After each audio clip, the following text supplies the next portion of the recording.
How many times is pop culture going to go to the Sherlock Holmes well? The answer, apparently, at least one more.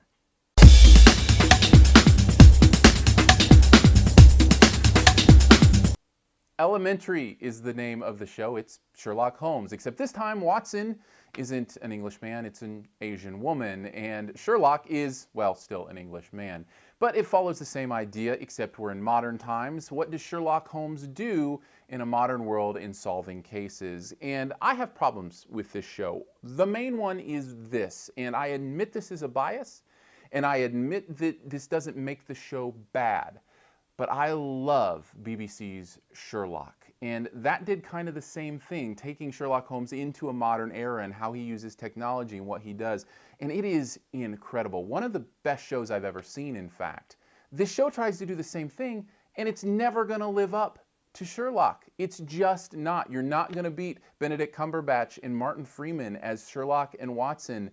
And it really shouldn't have to, but in my brain it kind of does. And so I find myself watching this show going, Martin Freeman would have been much better at that than Lucy Liu.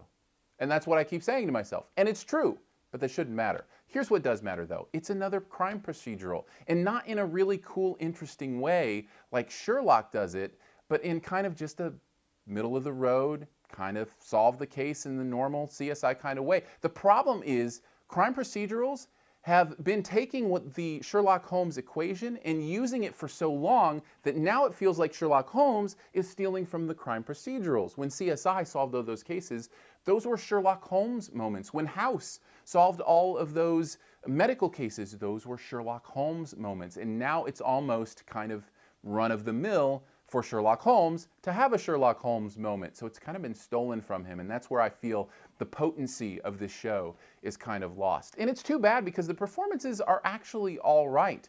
I found myself thinking that they were serviceable and that I enjoyed watching them. It was just all the stuff in between that I could not shake, that mental stuff. If you've never seen BBC's Sherlock, you might enjoy Elementary for what it is, although if you've never seen BBC's Sherlock, you need to go see it now and then not watch Elementary.